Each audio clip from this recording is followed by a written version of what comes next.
하나님의 은혜가 여러분들 가운데 함께 하시기를 주님의 이름으로 축원합니다. 눈이 내려서 길이 많이 미끄러워요. 조심하시기를 바랍니다. 자, 오늘 두로와 시돈에 대한 하나님의 말씀입니다. 근데 오늘 본문의 말씀에 보면요, 여러 지역의 지명이 등장합니다. 다시스, 시돈, 두로, 애굽, 나일, 이게 지중해에 있는 성들이거든요. 기띔. 여러분, 기띔은 구브로, 신약에는 구브로로 나오고 지금 키프로스를 가리킵니다. 그러니까 이 지중해에 있는 여러 이제 도시들, 특히 다시스 같은 경우는 요나가 가려고 했었던 곳이죠. 다시스 기억나십니까? 요나가 하나님의 명을 피해서 도망가려고 했던 곳이 다시스입니다. 다시스는 지금의 스페인을 가리키고요. 그러니까 다시스는 이 지중해 안에서 땅끝으로 여겼던 곳입니다. 그러니까 이 지역 전체 다시스에 상단이 있었어요. 그리고 지금 여기 무역의 중심 국가가 페니키아라고 하는 나라입니다. 우리 신약 성경에는 수로보니게라고 표기가 되어 있죠. 이 페니키아가 지금 이사야 시대에 사실은 해상권을 장악하고 있었습니다. 그다음에 이 페니키아라고 하는 나라가 이제 여러 곳에 도시국가를 세웠는데 나중에 이제 이 지중해를 장악했던 카르타고도 사실은 페니키아의 그 식민지 중에 하나였습니다. 그리고 기띔에 구브로에도 여러 항구 도시들이 이 페니키아의 식민지였고요. 페니키아의 중심 도시가 여기 두로와 시돈입니다. 두로라고 하는 섬이 하나 있고 섬과 육지 사이가 한 600m 정도 떨어져 있다고 그래요. 근데 사실은 중심 도시는 이 대륙에 있었습니다. 육지에 큰 도시가 형성되어 있었고 또 이 섬에도 이제 형성되어 있었는데 이 두로라고 하는 이 섬이 중요한 게 뭐냐면 큰 배들이 접안할 수 있는 그런 항구가 잘 만들어져 있습니다. 바다가 깊어야 되거든요. 깊고 그리고 이제 해변에 접안할 수 있는 그런 시설이 되어 있어야 되는데 이 두로라고 하는 곳은 이제 북쪽에 항구가 하나 있고 남쪽에 항구가 하나 있는데 큰 배들이 접안할 수 있는 곳이어서 이 지중해 무역선들이 다 여기 두로로 들어왔던 겁니다. 이 이스라엘 같은 경우는 이제 욥바라고 하는 도시가 항구 도시가 있었지만 욥바는 이 물이 얕아가지고요 큰 배들이 접안할 수가 없는 거예요. 그러다 보니까 이 배들이 이스라엘 지역을 지나서 전부 다 어디로 가요? 두로로 갔던 겁니다. 그래서 신약 시대에는 헤롯이라고 하는 사람이 그게 싫어서 우리도 큰 항구를 좀 만들어 보자 해서 만들었던 것이 그 가이사라입니다. 근데 가이사라도 사실 항구로 오래 쓰지 못해요. 왜냐하면 나일강으로부터 범람할 때 계속 흙이 유입되면서 항구로서의 기능을 할 수가 없었지요. 근데 이 두로는 이 지중해 전반적인 무역을 장악하고 있다 보니까 이 무역으로 돈을 무지 많이 벌었던 겁니다. 자, 저와 여러분들의 삶에도 그렇습니다. 어떤 것, 내가 소유한 그것이 우리를 영화롭게도 하고 또 한 가지 이것이 우리를 교만하게도 해요. 근데 이게 내가 소유한 이것이 나를 사치하게 만들고 교만하게 만들고 나를 세상 사람들 앞에서 우쭐하게 만들면 그것 때문에 망해요. 그것 때문에 망합니다. 지금 두로와 시돈이 바로 그겁니다. 이 무역을 해서 돈을 많이 버니까 아나무인인 거예요. 소위 말해서 배는 게 없는 거지요. 그러다 보니까 세상에서 큰 소리치며 살아가고 있는데 그러다 보니까 좀 큰 제국들이 있으면 이 두로와 시돈을 점령하고 그 부를 빼앗으려고 굉장히 애를 썼던 거지요. 오늘 본문의 말씀에 보니까 두로에 관한 경고라고 말씀하고 있습니다. 자, 이렇게 무역을 통해서 큰 돈을 벌었던 이 두로가 어느 날 갑자기 망하게 된 거예요. 갑자기 망하게 됐을 때 여기 2절에 보면 이렇게 말씀합니다. 바다에 왕래하는 시돈 쌍인들로 말미암아 부유하게 된 너희 해변 주민들아 잠잠해라. 이들이 돈을 많이 벌을 수 있었던 것은 시홀의 이 곡식, 즉 나일강변에서 수확한 곡식들. 그래서 이 곡식은 대부분 이집트에서 오는 거예요. 이 주변에 이렇게 풍요로운 땅이 없는 겁니다. 그러니까 곡식은 대부분 이집트에서 수확을 해서 그거를 싣고 이 배들이 지중해 전체를 다니면서 이 장사를 했던 거지요. 이렇게 부유하게 된 두로가 갑자기 사라져버린 겁니다. 그러니까 여기 6절에 보면 이렇게 말합니다. 너희는 다시스로 건너갈지어다 해변 주민아 너희는 슬피 부르질지어다. 이것이 옛날에 건설된 이 아름다운 도시가 파괴됨으로 인하여서 어딘가 가야 되는데 갈 데가 없는 거예요. 이 두로 사람들, 시돈 사람들이 이 난을 피해서 어딘가로 가야 되는데 갈 데가 없는 거예요. 아주 철저하게 파괴되었던 겁니다. 근데 여러분, 이들이 이렇게 멸망을 당하게 한 결정적 이유는 뭐예요? 결정적 이유는 결국 교만입니다. 교만함. 돈 때문에 교만했던 거지. 근데 여러분, 이렇게 두로가 멸망하게 된 그 계기는 어디에서부터 온 거예요? 하나님께서 행하신 거예요. 9절을 한번 볼까요?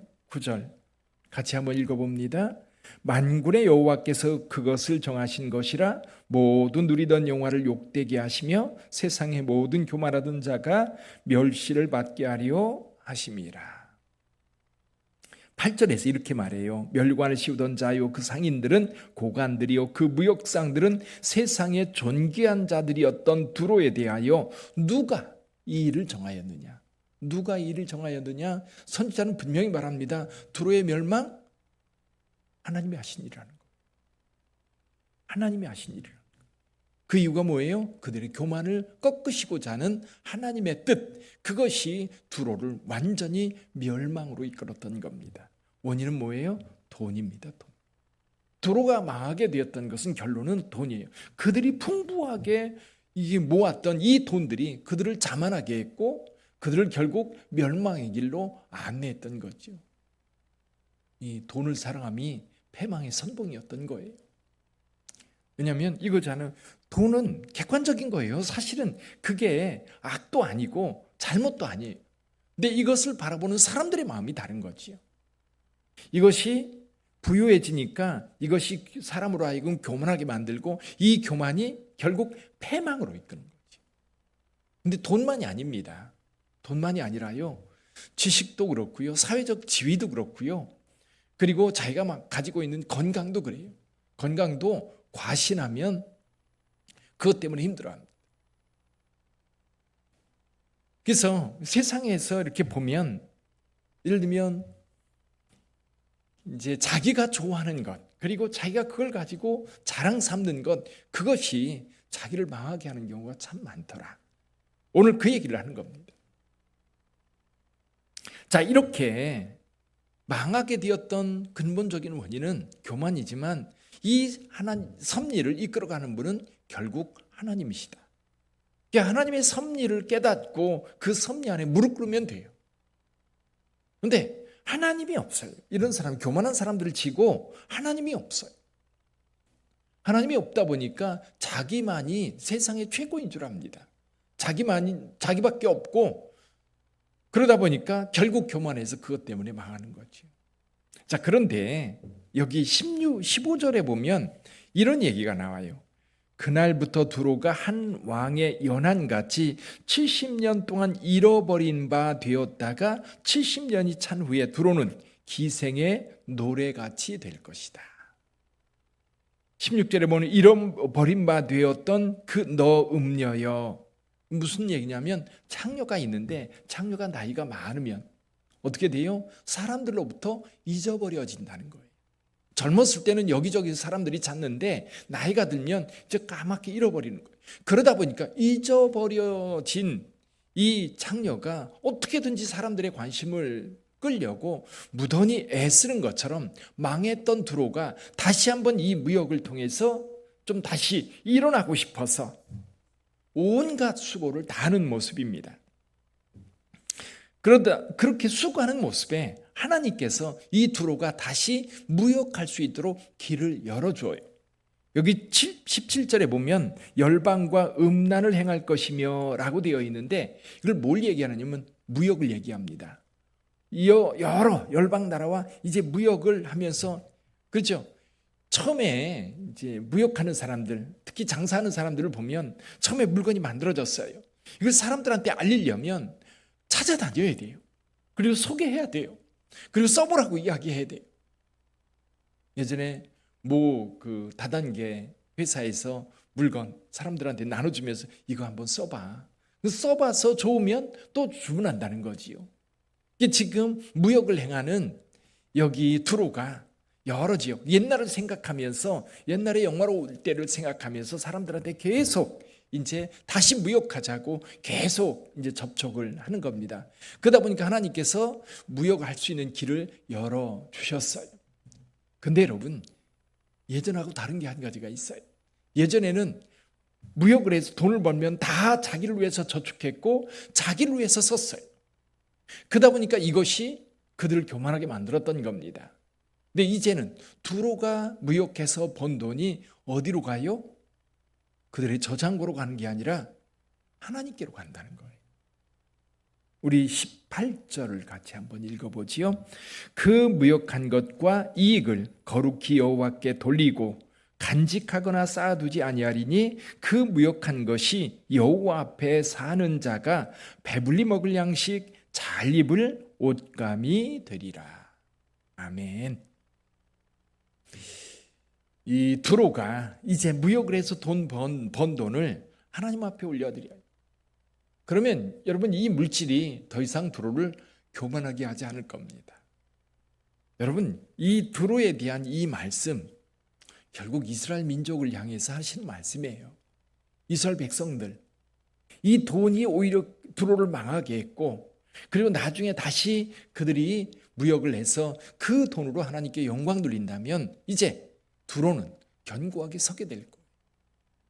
하나님의 백성이 이스라엘 백성들 마찬가지입니다. 그들이 하나님을 믿는다고 말하지만 그들의 중심이 돈에 있다면, 권력에 있다면, 사치에 있다면 망할 수밖에 없는 겁니다.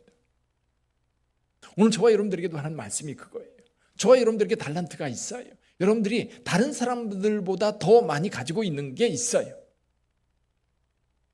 또 어떤 경우를 보면 더 많이 가지고 있는 것도 아니에요. 그 조금 가지고 있는 그것 때문에 우쭐해 가지고 교만하게 행하는 경우 참 많이 봅니다. 그러니까 주변 사람들이 그러죠. 저걸 가지고 저렇게 너무 하찮은 거지. 그런 경우가 의외로 많습니다. 집 한 채 가지고 있는 것, 직장 다니는 것, 아니면 내가 뭔가 성취한 그것이 나로 하여금 어깨 피고 다니게 만드는데, 그것까지는 좋은데 이게 교만해서요, 하나님을 잃어버리고 하나님 의지하지 않고 그거를 의지하려고 하는 경향이 많더라는 거지. 여러분, 우리가 소유하고 있는 그것이요, 그것을 의지하면 이게 우리를 망하게 만들어요. 근데요, 이걸 가지고 하나님께 영광 돌리면 나도 영화롭게 되는 겁니다. 여러분이 가지고 있는 그것으로 하나님 앞에 드려보세요. 하나님께서는 여러분들을 영화롭게 할 겁니다. 하나님께서 여러분들을 들어 사람들 앞에서 높일 겁니다. 그런데 내가 이걸 하나님 앞에 드리는 것이 아니라 나를 위해서. 여러분, 예수님을 시험했던 사탄이 첫 번째 한 시험이 뭐지요? 배가 고플 때 돌로 떡덩이가 되게 해서 먹으라는 겁니다. 너 능력이 있지 않느냐? 돌로 떡을 만들 수 있지 않느냐? 그 능력을 과신해서 그 능력을 나를 위해서 사용하면 망하는 겁니다. 사탄이 종이 되는 거예요. 결국 두로는 번 돈 때문에 멸망할 수밖에 없었다면, 이제 다시 돈을 벌 때 그것으로 하나님을 영화롭게 한다면 그들은 다시 살 길이 열리는 거예요. 오늘 우리 하나님 앞에 기도하면서 무엇이 여러분들을 교만하게 만들고 있습니까? 근데 그 교만하게 만드는 그것을 주님 앞에 내려놓으세요. 주님의 영광을 위해서, 주의 나라를 위해서 드려보세요. 그러면 우리 하나님께서 그것을 기쁘게 받으시고, 뿐만 아니라 드린 그가 하나님을 영화롭게 할 뿐만 아니라 하나님께서 그를 영화롭게 할 줄 믿습니다. 기도하겠습니다.